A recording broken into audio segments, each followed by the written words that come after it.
I'm going UCLA. What's good, everybody? Welcome to Office Hourz. My name is Kobe. I'm Nate. And today we are joined by Seddy Hendrinx. How you doing today, bro? What's good, my man? How y'all living? What it is? Your boy Seddy Hendrinx. Be good, man. Happy to have you here. We want to start with BHD. Dropped your, it's the first solo project, correct? Yep. Dropped that 2020.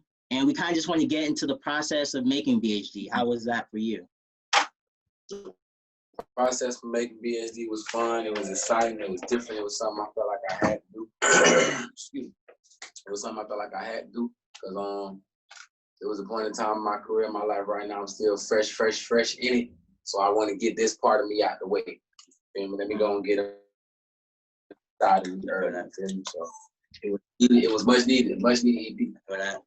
Yeah, definitely. And when it came to just making the songs on BHD, what was some of like the inspirations behind a lot of the songs on the album or on the EP? I really was just shooting for trying to get that dark side up out of me, like the demons and the addictions and betrayal and the fun times and the bad times, all that, just getting all that out of what I've been going through because I gave them a glimpse of it on Roots too. Yeah. But you feel me? BHD, I was really able to get them that. You know what I'm saying? Like a whole tape down to the illustration of the tape. You feel me? The cover art. Yeah, cover art. Everything I was trying.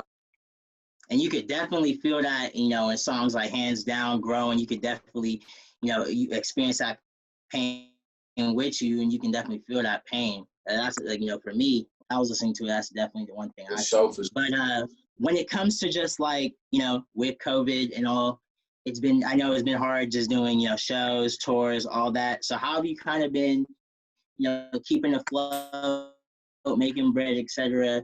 during COVID-19? Doing what I'm a hustler, so I'm gonna make money regardless. The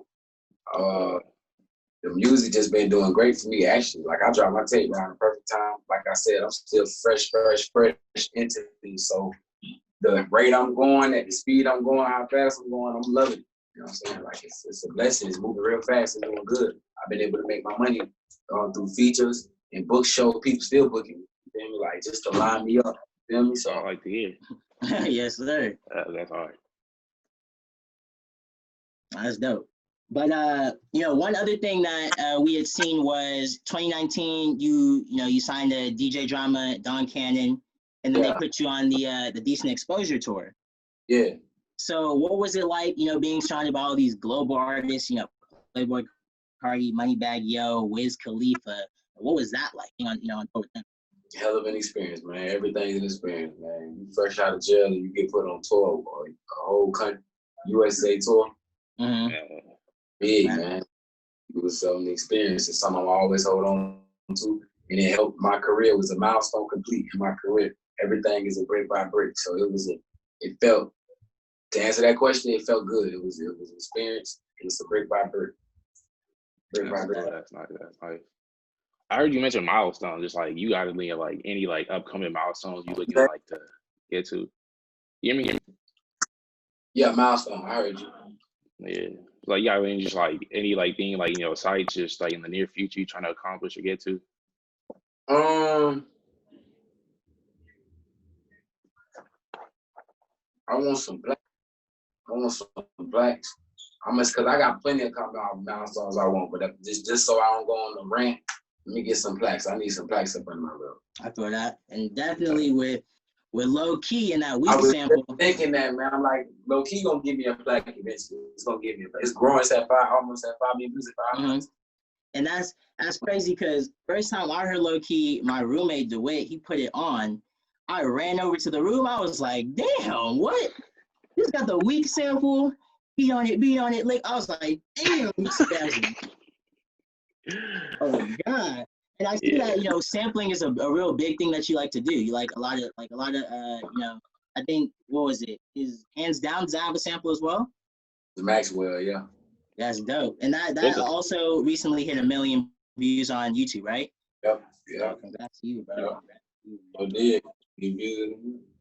Mm-hmm.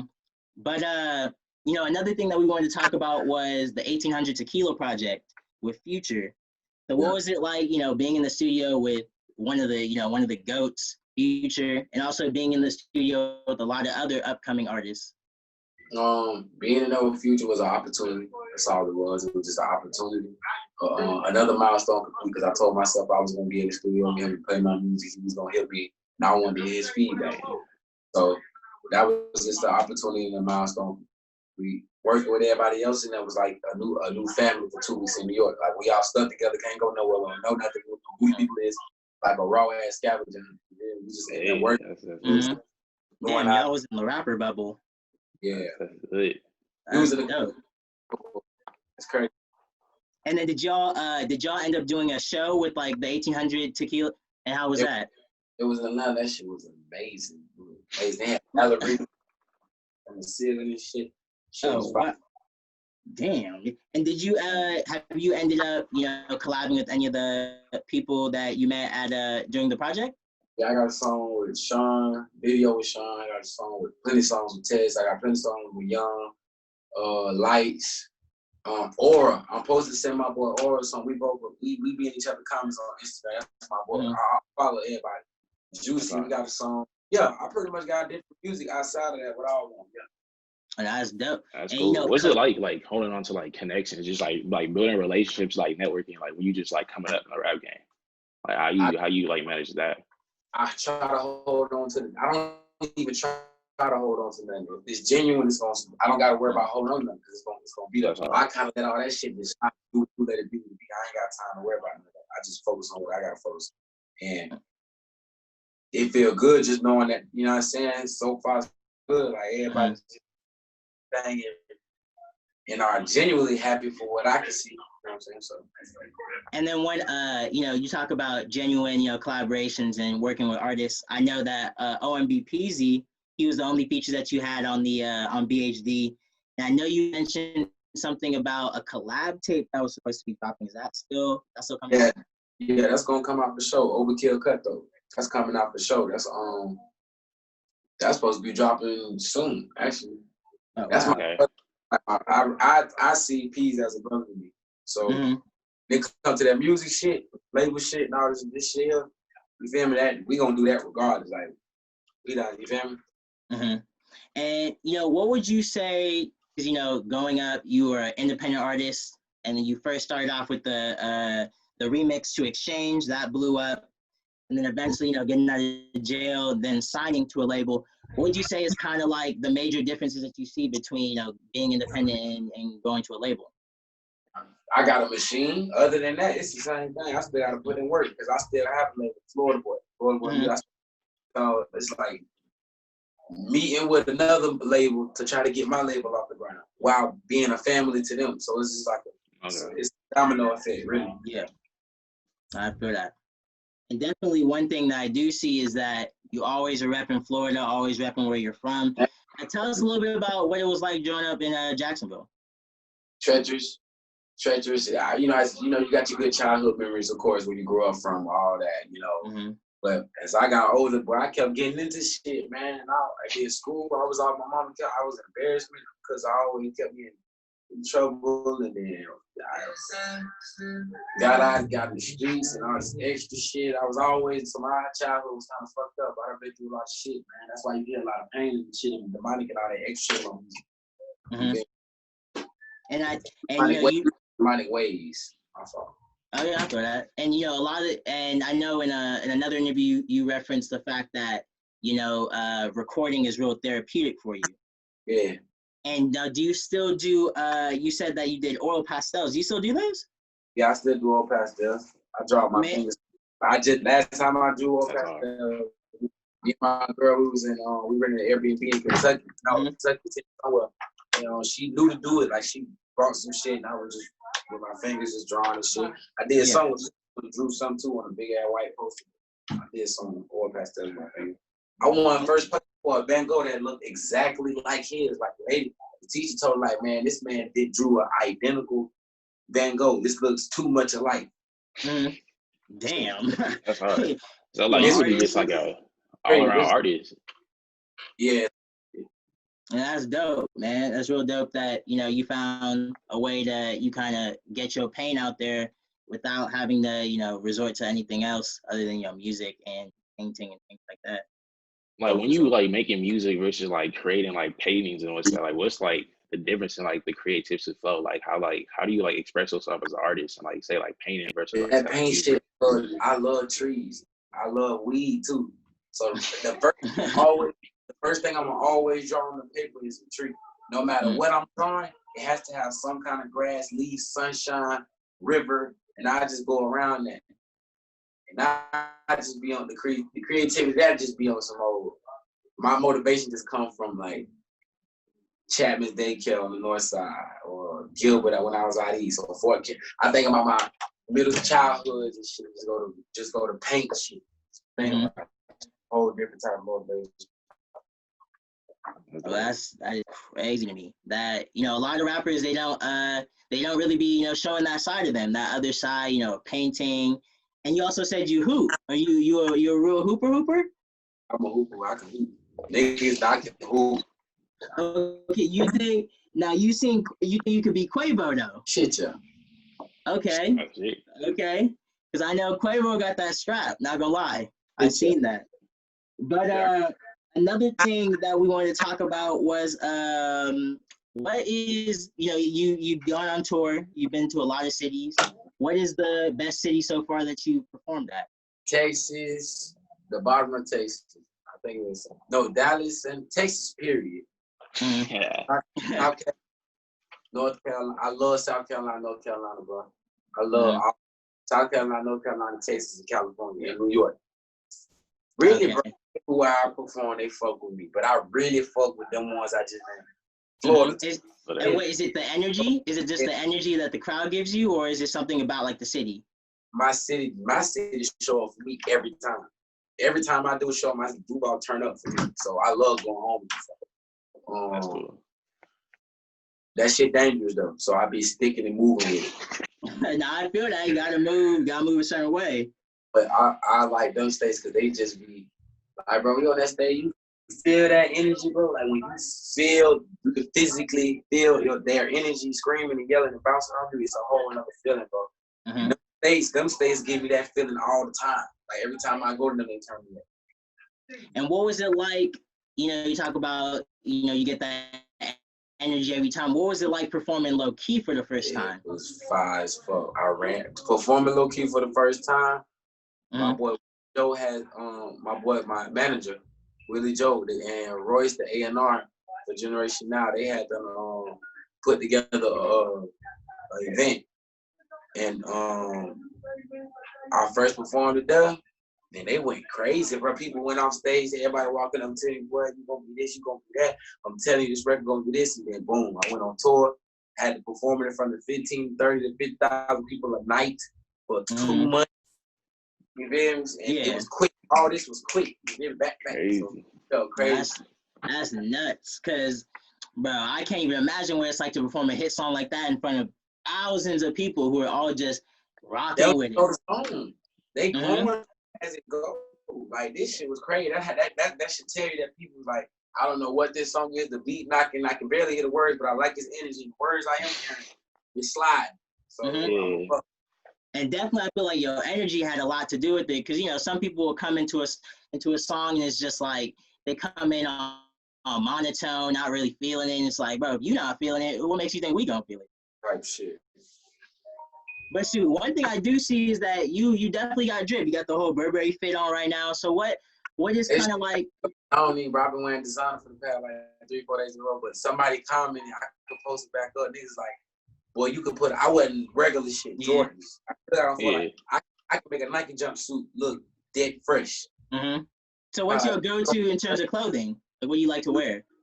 Babe, I like to wear Babe Nike. I'm a hype piece. I'm like those Babe Jordans. I like sweatsuits and windbreakers and fitted cap, designer fabric, shit like that. Yeah. This shit, I'm in Miami. I'm back home in Florida, and I want to step because I've been stepping for the past 2-3 days. So fuck it. Yeah, you got to step. Sometimes you gotta show them what's up. Yeah, nigga. And I got people. My people, they swimming and shit. You know? And when it comes to just like, it seems like, do you be spending a lot just like the money on jewelry and stuff like that? No. I got mouths to feed. I ain't got no kids, but I take care of. That is. I take care of my family. I take care of my people. I invest in. I got some land. Hey, that's what we like to hear. Uncle Quan make sure that my money is stacked up, and I stack my money up and make sure it's in the right position, in the right place. I ain't just out here. I got change. You see, I stopped wearing my jewelry. I got my own stone piece that represents money, but I had it on me. You feel me? I don't need well. You know what I'm saying? I got a $3,500 Cuban, $10 on band jewelry before I even came. So it's like I don't let that shit. That shit ain't gonna never make me. And if I stay, that's why I came in like this. So I ain't gotta keep buying jewelry to stand out. So if I stop wearing jewelry, people ain't gonna look at me like, oh, this nigga broke. That's it. That's what he do. He can do this shit. I ain't gotta put on no front. You feel me? This really me. You want to set this shit up. You know, I got almost 100,000 fans. I can make me some money forever off 100,000 fans download my music forever. I ain't got to find ways to do all this extra shit. I feel that for sure. Hey, I heard you mention like you just like, you feel me, like you wasn't really like on like, you know, just like putting out no front, like doing all that extra stuff, just like making sure your mouth is like the people you gotta take care of is taken care of. Like how much of your life is like rap versus like how much of your life like on a day-to-day is like business, is like, you know, keep it every day, bro. My life is an everyday struggle. I battle with my life and my demons every day, and I deal with this shit on my own. I carry my last name is Burden, B-U-R-D-E. And it's crazy because I feel like I am what my last name is sometimes. Now I never want to be that to anybody else. So that's why my music therapeutic. I try to like lift people up, even if I don't know what you're going through. I know what you're going through because I go through so much shit on my own. And so, and how did you come up with the name Seddy Hendrinx? I had a thing for stealing Ray-Bans, and you know Jimmy was Ray-Bans and shades. He went Ray-Bans with shades. That was my closest shades that I could find because I wasn't finna wear the circle things. Then I looked, my next door neighbor used to be on guitars a lot. I love guitars. I fell in love with guitars. Jimi Hendrix. Then later on, you got Future. He come in the game with the whole Hendrix little thing going on. You feel me? But I said, you know what? I can't say Cedric Hendrix, so I got my name said. Cedric Hendrix. We gotta make this shit work. That's cool. Dude, that's dope. And I love getting high, man. Everybody knew me for getting high. I stayed high, so I was like, I'm tripping. So I'm Seddy Hendrinx, man. That's what it is. That's so lit. what's your go-to strains? Wedding cake. Wedding cake, bro. Wedding cake go, yeah. Wedding cake go crazy. Elite, bro. Elite. And I like that cookie. I like real good, pure cookie. Pure regular cookie, that regular first strain, that green, that you smell like you walk in, ooh, that was smoking cookie. Yeah, I feel that for sure. And just, you know, to go back onto the just like, you know, the whole mindset of saving up and making sure your people's always straight. Has that been something that you've always carried throughout your life? Just always saving your money, making sure that everything is fair and right? No, I just learned how to really save my money, bro, 2 years ago. I just learned how to say, I used to blow through that. But look, I made this shit happen. Yeah. I made it happen. My dog Lisa, I made it happen. If I had to finesse, con, rob, lie, run off on a nigga, anything I had to do to make shit happen, I made it happen. But once I really learned to get my karma right and live a certain way and really take serious shit serious and learn to save, I ain't living for nobody, bro. I ain't living for nobody, man. I got one heartbeat. I'm getting that casket by myself. Y'all ain't gonna get no with me. So that's what really taught me how to save. I wasn't always saving money, bro. Like, nah, I used to go do this shit. I feel that. Like 10,000 ain't no money. 2,000 ain't no money. 100,000 ain't no money. But you can manage. Though. And when it comes to just like, when it comes to being just in the studio, are you always in the studio just 24/7 making music, or what do you like to do like in your free time when you're not in the studio? Ball, paint, go shopping, during the fashion. I like the model. I like to go to the trenches. If I can, I go back home. If I can, I go somewhere. Me and my old lady will go get Airbnb, go duck off somewhere, or I'm back to music. Real simple, little key laid back young nigga. And that's the lifestyle that you gotta live. I feel like, just kind of ducked off, really focusing on you, yourself. And another thing that I seen that you like to talk about the power of manifestation. I know in another interview you talked about how in jail you manifested being with OMB Peasy, and then you also manifested signing with DJ Drama. So, how much do you think the power of manifestation goes into like success? 110%. You gotta claim it. You have to claim it. You gotta claim it. You have to claim it, bro. I claim it. I'm a pure example that God is real. The manifestation is real. It is a higher power, bro. It is that. If you don't believe in something, you better believe in that. I'm telling you. That is true. Because a lot of people, when you don't have faith in anything, it's kind of just like, what is your purpose? You gotta find your purpose. Manifested that, man. That's John. I think about it every day. That's why when interviews, when they ask me that question, I'm quick to answer that one. I think about that one every day about how I really was in the cell, facing 2 to 5. And Real Deal got out on the last day for sitting in there for 6 months. And convicted felon got out. And the judge didn't even want to convict me. He didn't even want the state. He made the state lied on me twice in there. That helped my case, like, just to see me really manifest this and really, like, I'm living this now. I'm like, damn, I'm very thinking this shit.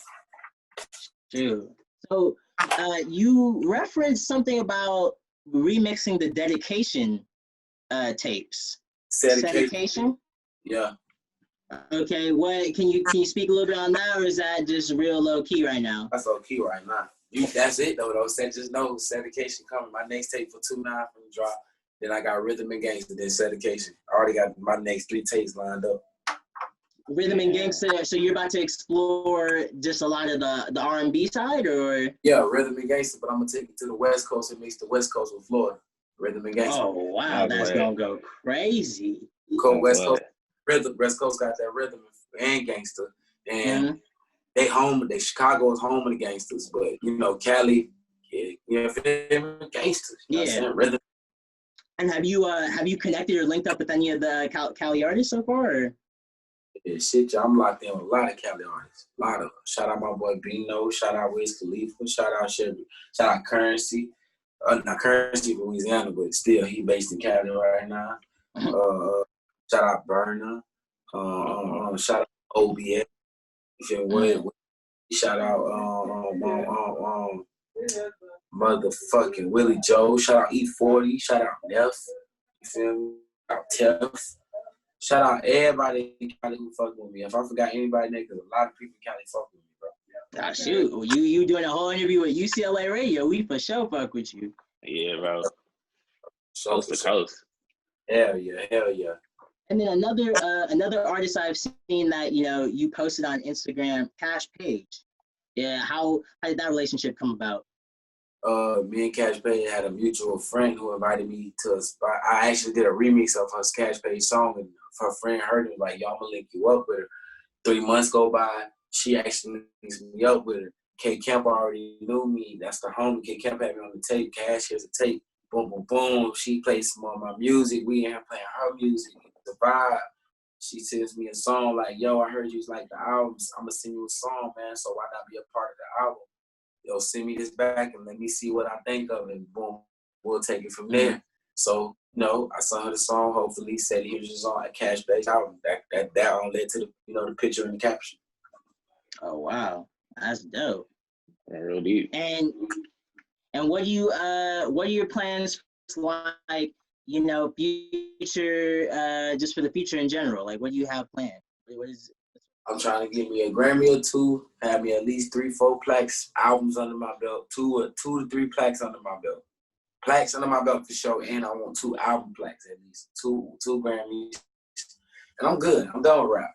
I'm finna try to change the world or die trying. Oh, wow. So you say after that you're done with rap. What would be your other interests, like, outside of just, being an artist? I want my own hospital and my own healthcare. I want my own hospital and my own healthcare. I want to be able to walk through my hospital and be like, this is my hospital. I own this. Everybody here works for me. I know all the doctors. I know all the medicine that go through this, everything. And I'm a convicted felon. I want to make it happen. And is that just from seeing how the healthcare like industry has treated black people just A lot of time and time again? People that got fucked up in the hospital, and I almost got fucked up in the hospital when I got shot. So. That's dope. And a lot of rappers usually are always talking about, I'm just trying to make more music, make more money, but you definitely have, a long-term plan of doing something outside of rap that would definitely make a lot of people proud and it will make a lot of people happy. And you want the hospital to be in your hometown, right? Or I want my hospital to be in my hometown, and I want my hospital to be in my hometown, and I want to have my own hospital all over the U.S., all over the world. I want to. I feel that. Like Seddy Hendrinx has his own healthcare in his hospital. This man was a rapper who rapped about putting people in the hospital and coming up. The saving. I want to just be able to start from the bottom of the most fucked up. As long as you ain't got this bitch raping kids and all that extra shit, then you can be forgiven. You feel me? Like you can change, you can come from something. You know what I'm saying? Yeah. And I know you talked about also wanting to sign other artists eventually. Yeah. I just signed under my belt. Swag Boy and Hype Boy Williams is Florida boy. And I got my brother Chop with a K. He's one of the artists. We ain't got the paperwork all the way, but you know how that go. I got him like this until it happen. You feel me? Oh wow, that's dope. And just it's 526. What do you look for in an artist in 2020? What are you looking for? I can't really say that yet. But what I can say, I want gotta be solid. You gotta have the official street cred, and you gotta be versatile. You gotta be official in your streets. You gotta be official wherever you at, and you gotta be versatile. I don't want to just hit a bang, bang, bang, shoot them up. But I do want you gotta have some type of street credibility. But it's about to be 5. It's 526. Dope, man. So, man, thank you for coming, Seddy. And what do you have in store for the rest of the year in 2021? 2021, we been doing shows, Rolling Loud, South by Southwest. I was on Rolling Loud this year. I was on a lot of shit this year. But just gonna drop more tapes and blow up. Rolling Loud Miami? Huh? Rolling Loud Miami? Yeah, I was on Rolling Loud Miami. And then it got canceled, huh? Because of COVID. And I had South by. Okay, wow. So yeah, can't wait to hear. On Jack Harlow tour, and I was gonna be on Rod Wave tour. Oh, a lot of shit. So you and Jack Harlow and Rod Wave, yeah. How is I didn't even know y'all were connected like that. How's that relationship? I don't got no relationship with Rod Wave. That's through the big homies, and not my big homies. I ain't got no big homies through the management and all that shit. I'm talking about Jack though. That's I call that man right now. That's my boy. That's my brother. Shoot, yeah. Jack Harlow, he been blowing up too. And both of y'all definitely I could see on the track, and that would be a hit. That would definitely be a hit. But you said you had a Seddication, rhythm and gangsta, or is that what you said? Rhythm and gangsta, and then you got a collab tape with Peasy coming out 2020 soon. I want to say thank you for coming on to Office Hourz, bro. It was nice having you. It was great talking to you, and we hope you have a good day, man. Yeah. Before we go out, you got anything you want to tell us, to be? Y'all keep your head up, stay safe out here, man. If you try to do anything in life, whether it be rap, whether it be trap, whether it be ball, whether it be cap, put everything into it. Don't be capping though. Put everything into it. Shoot, well, you know how to follow us at Office Hourz Podcast, no O in the hours on Instagram. We'll be having a Twitter shortly, and Office Hourz Day on YouTube. To find Seddy Hendrinx, go type in Seddy Hendrinx on Instagram and YouTube, correct? Yo, that's it. All right. That's what I did. Hey, having you. Have a good one. Yeah, thanks for tapping in. My boy, be blessed. Yes, sir. Yes, sir.